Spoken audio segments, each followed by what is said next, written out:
All right, joining us today is a legend of the business, the Raging Bull, Manny Fernandez. Manny, thanks so much for joining us. How you doing? I'm doing good. Lost a little blood at the VA today. Well, But outside of that, I'm doing good. I'm that's doing great. good to hear. Now, before we get into it, I want to let everybody know you're going to be appearing with ESS Promotions. Everybody can check it out at esspromotions.com. You're going to be at the Legends of the Ring convention on June 10th from 9 a.m. to 1 p.m. and also on June 11th at the Pro Wrestling World in Allentown, PA from 12 to 2. What is it like to get out there and meet the fans who watched you throughout their whole life? You know, it is fantastic to get back out around the fans again. I mean, I've been locked up at the VA system trying to work with my homeless vet project I got down here. Plus my ills, got a lot of things going on from Agent Orange and Vietnam and stuff. So just trying to get my life back in order so I can get out and enjoy the fans and give them back what they gave me. I mean, whether they love me or they hate me, they still give me the time to come out and watch me and boo me or cheer me. But it's always good to get back with the fans and let them know how I appreciate everything they've done for me in my career. Is it a long story short or a short story long to where, how did you get into the wrestling business? And maybe tell us about even just training with Terry Funk, because everybody up here in the Northeast knows Terry Funk quite well. Oh, yeah, Terry's been a legend in this business since day one. I mean, the Funk family alone, his dad, Senior, and then Junior, his brother, and everybody. But I went to West Texas State, where a lot of the guys came from, and I wasn't interested in pro wrestling at all. Pro wrestling actually came to me. I had the foolish idea that at 6 foot, 260 pounds, I could play in the NFL forever. That didn't work out, But I had a wrestling background since I was in high school. I was decent, pretty good at that. And they kept up with me. I wrestled freestyle, won a freestyle national title for Chavo Guerrero, and then I was involved with Guerreros and playing ball at West Texas State. I was kind of, being a Vietnam vet, probably the first guy ever on the football field with a tattoo back in 1977. That stuff was unheard of. Sure. And, it was just coincidence of me wanting to fight all the time and the craziness and Dick Murdoch and Blackjack Mulligan and Terry Funk and all the guys that came out to play, Sweet Hansen, Rip Hawk, and Dory.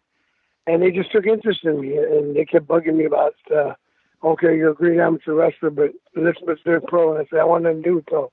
I want to play in the NFL forever. So eventually they kept working on that, and they kept digging at me on that. And eventually, when I got waived, third year I got waived with the Tennessee Chiefs. I got waived off there, and I didn't know where to go. I mean, I didn't know at that time that I had severe PTSD. I just thought I was angry at the world because of the Vietnam conflict, but I didn't know about them PTSD. So, I knew I couldn't keep a job, even though I had a degree. I couldn't keep a job with my anger. I'd probably get fired every week. So I told Murdoch and Funk, I said, well, I guess I'll try this thing. Nice. And, we just lost a great guy who contributed a lot to me while my training was going on, was Dennis Stamp. Oh, yeah. He just passed last week, yeah. And Dennis was like my training dummy. He got in there after they showed me everything we do, and he was just the guy that was the crash dummy, bang, bang. Poor Dennis took the brunt of the punishment until I learned. Sure. Now, if we fast forward just a little bit too, in 1979, you became the Florida heavyweight champion after feuding with Terry Funk. What was it like to get that title off your former teacher? It's almost like you went 360 now from the trainee to the wrestler now. So. See, what it was, these guys knew I had a wrestling background. And let me tell you a story about that, though. Sure. Before I got to Funk, Funk and Murdoch and them sent me my first territory in Florida. And they knew that they had Dusty there, and Jack and Jerry Briscoe, and Eddie Graham, which Eddie Graham was a tough sucker. He was president of NWA, but they also had Carl Gaccio, Matsuda, Boris Malenko, and Nutez, and everybody that was going to teach me a lesson, Jack and Jerry. So, everybody knew that I was a pretty decent shooter, and what you call a shooter, what the guys who did amateur wrestling knew that I was a shooter. So they put me to the test, and the test was they're going to get in the ring and beat the hell out of me. That's exactly what they did. And Lutez was unbelievable.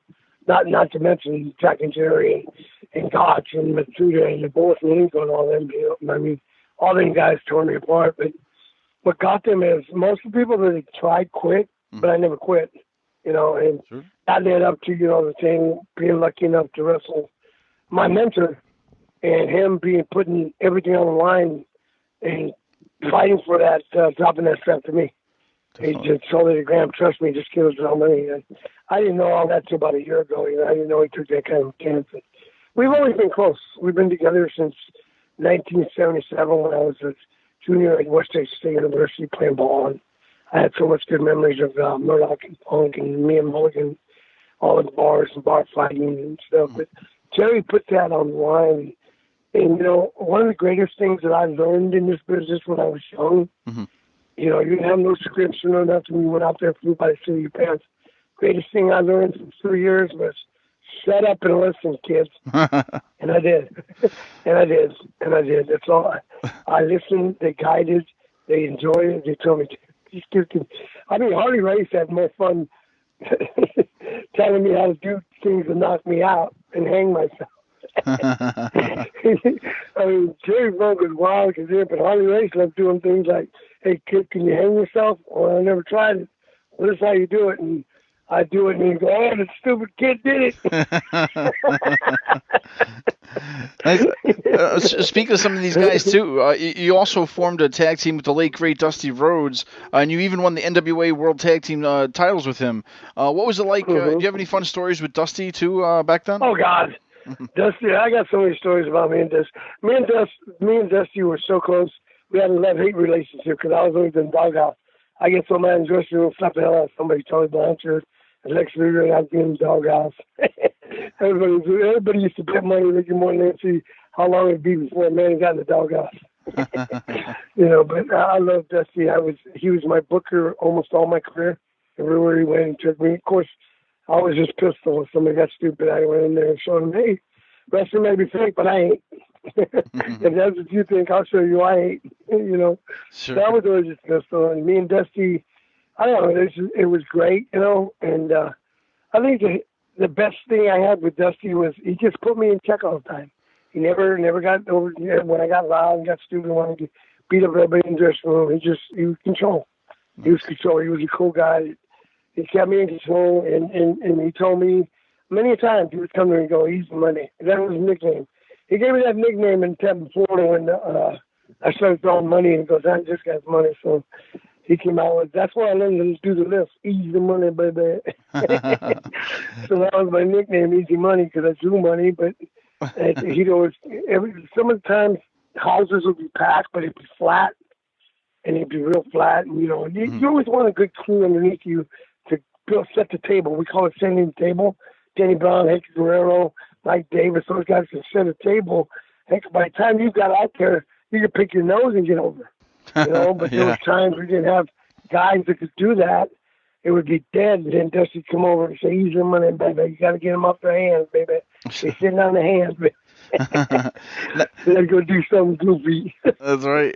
Now, traveling comes with the job. You guys traveled everywhere back then. Did you have anybody that you loved traveling with? Was there somebody that you always look forward to going on the road with? Yeah, man. The underneath guys. I used to get in so much trouble. That's when I got in dugouts about because, when I got up there and Dusty was always, oh, you're going to put it, don't put no belts on me, man. Just pay me. Just pay me. But I don't know, traveling with Hector Guerrero, Denny Brown, Mike Davis. They were the underneath guys. But they were so much fun. I hated I couldn't stand Todd Blanchard, Rick Flair, all them guys were too uppity. I'm not that kind of person, Yeah. I know where I came from. Mm-hmm. I knew all my life that I didn't want to be above anybody. And I learned that more than anything when I was training in Coronado Island to be UDT, Mm-hmm. You become a brother or something and you stay together. And those brothers honor one another, and that's what we do. And that's what I loved about the underneath guys. I mean, we go up and down the road and laughing and giggling about, oh, you did this, I can't believe you did that. I mean, we had great times. I mean, me and Denny Brown, when I won the world, when me and Dusty won the world titles, he told me, okay, now you're a world champion. Now you got to stick around with top guys. I went, that ain't going to happen. So the first night, I won the world titles with Dusty. I got in trouble because me and Danny Brown went out with Mike Davis in Raleigh, North Carolina, where NC State is.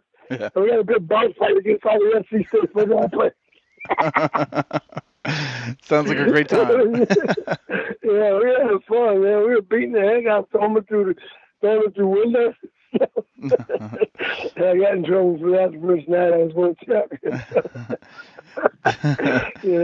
Now, My guys underneath guys are fun, man. They were beautiful people. Sure. Now, was there any unique story behind how you got the Raging Bull nickname, or is there any story behind that? Let the fans know. I was a dumb guy that would punch guys with a helmet on. I was on the football field punching guys in fights and stuff. I didn't care what you had on. You got me mad back then. I'll fist fight you no matter what.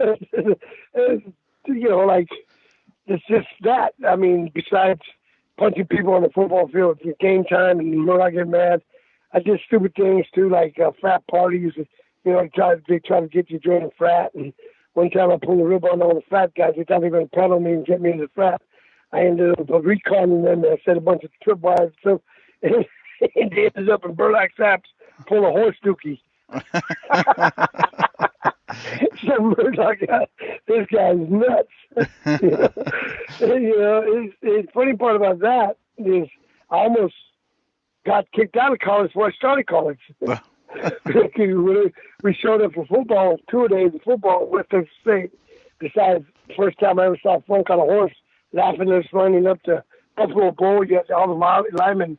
And Buffalo Bowl's like 5 miles away from our stadium, from our training facility. Mm-hmm. So we all had to run up there to get in shape. And Funk would come on the horse. Come on, you fat guys. Run. Come on, you fat guys. So I said, look at that crazy guy. And he goes, oh, man, that's Terry Funk. I said, so who's that? Man, that's still pro wrestling. Big deal, Sure. And to me, because I wasn't into that, and I didn't know the history of West Texas State, and I eventually learned it. But it was just fun being there at West Texas State with those people, and and like I said, I almost got kicked out in the first place because I was still sleeping with a 45 under my pillow, and when I got to West Texas State, every time I was an incoming freshman, and you know how they rib incoming freshmen, they're gonna pull a joke on them and stuff, and 2 guys come in my room and try to identify off my toes, and I looked at him, I said, with a 45 up between his eyes, I said, bro, I'm going to make your head a canoe. And they like to poop it all over themselves. They like to duke it all over themselves. They were running, and the coach said, he's got a gun in there. I said, well, you're sleep on it. And the offensive line coach, Joseph Lucas, said, I forgot to tell you guys he's a Vietnam vet. Now, I got to ask you, too, one of the fans wrote in, too, they saying one of the most notable matches of your career was in '89 against Invader number 3, ruptured his chest cavity, blood everywhere. Did that outcome ever, did it hurt your career or help your career, or was there just any kind of shock value that just went along back then with that? What was it like maybe after the match? I don't know. Was it just crazy down there? After the match, I was gone. My wife was a flight attendant for US Air, so I mounted the plane in my gear and just went home. But no, the shock value was he still lived. What you're taking my brother Bodie, and Bruce and Bodie and me were very, very close. Very close. I mean, between him and Stan Hansen and Murdoch, they took such good care of me in Japan. Mm-hmm. I was, most of the West Texas guys, why? Because they're all tough as nails, always seem to look to me as, like Stan Hansen said a couple of years ago when they asked him at a convention, who was the toughest West Texas guy? He pointed at me and go, yeah, right. I go, no, dude. He goes, no, you're nuts. I go, no, I'm not nuts. I'll kill you, but, they took care of me. I mean, every guy came, Ted DiBiase, Tio Santana, Brody. Of course, Brody and me got real close because we're in San Antonio together, and we trained together. And me, I was a nutcase. I'd go drink all night long to 4 or 5 in the morning. Brody be at the door at 7 a.m., and I was up, hungover and all. I was up. I wasn't going to tell him no. He would have come through the door. Sure. Do you have any advice for your fans out there looking maybe to get into the business? Any advice from you that you'd want to tell them about maybe briefly? Yeah, Steve, the thing about me is there's very few select trainers, and I select who I train. Mm-hmm. Booker T, Stevie Ray, R-Truth, JBL, Crash Holly, Mabel, and all them guys, Homicide, Low Key. I go on, Terry Taylor. I mean, Terry Taylor was my first student ever. And you got to be trained by somebody that's going to get you to the next level. Mm-hmm. I mean, my mentors, Murdoch, Ford, Mulligan, Dory, Dusty Rhodes, they got me to a different level. They always got me to a place where I knew that I was going to make money in the business. I don't have to punch a clock and work on the weekends. That's not being professional in my book. I worked my tail off to make the football team of the Kansas City Chiefs, even though I was only spent on the taxi squad, which is called the practice squad now. But, hey, I was on that team, and I busted my tail. I wasn't punching the clock trying to make it on the team. I was on that team making money. Not a lot of money, $37,000 a year in the NFL, 1978. It's decent money, but, hey, you got to be a professional, and to be at that level, there's schools out there. You got Tom Pritchard, who I trained. Me, Chavo Girl, Tiger Congo, he's part of my bloodline. I forgot about that. You got the Monster Factory, Danny Cage. You got Les Thatcher out there. You got Chris Jackson out there. I mean, these guys have paid their dues. They've been on the road. They know what it's like to pay your dues and put back into the business. They gave back to the business, whether it was like me being tested by getting on TV with JJ and doing and just selling until I got beat. That was a test, and I knew that. But hey, you got to humble yourself to understand. In this business, you make it when you want to learn it. If you think you know everything about the business, you don't know crap. I have been doing this 40 years, and I still learn a lot. Mm-hmm. I'm still learning a lot. And the kids, I got 3 kids going to tryouts in Philadelphia and Richmond, Virginia, okay? My 3 kids have busted their tail for 12 years because I trained them. I made them go into independent and earn a living, make money, make yourself get over so you get noticed. Now it's their time to shine. But they put in that time. And these guys that go out there and they train for a month and think they know everything, they don't know nothing. Mm-hmm. And then you get to schools, proper training is the most important about our business. Learn the business, learn the psychology. It's like William Regal told a story at a couple of years ago at a tryout. I took 3 of my kids. He said, I'm a big Manny Fernandez mark. When I was watching Manny Fernandez, he did so many things off the rope, I got this scar. And then he told a story about how he tried to do my backward flip and missed the turnbuckle, ended up hitting his hand and got a scar. He told the kids that. And when it was all said and the kids went away, and I called them over and said, William, come here. I said, brother, I love you, but don't ever tell a story again. I'll beat your ass. Those are the people you respect. And got that. If you have that kind of respect for me to say that, that's what you want to find people like that to become a boss, because they're going to get you to another level. If you're paying somebody $3,000-$4,000 to train you, mm-hmm. and you're just being a weekend warrior, you got burned. That's stealing money. Yeah. That's why I barely train anybody, because I don't steal money. I don't need money that bad that I have to take this kid that I know can't make it. He's never going to make it, because obviously he's got no, athletic ability. You can teach some athletic ability, but if you can't comprehend what psychology is in our business, then you're lost. Without psychology, you got nothing. Mm-hmm. William Regal says to the guys in training, why? Answer the question of why. And they look at him all weird. And I go, you guys don't know why is? My guys do, because I make them know why you in the ring. Why'd you do that? Why'd you go for that? Why'd you do this? That's what you got to answer. That's psychology. Mm-hmm. And if they can't do that, you're lost. Sure. You're lost. Well, Manny, that's right. It's been an honor speaking with you tonight. Once again, for everybody listening, make sure you check them out June 10th and June 11th. Check out ESSpromotions.com for more information. Manny, thanks so much for joining us tonight. Yeah, thanks to Eric Sims. Don't forget Eric Sims of ESS Promotions. He got back together after 17-year absence, and he's a good man. And Steve, it's a pleasure talking to you, and hopefully we'll do this again.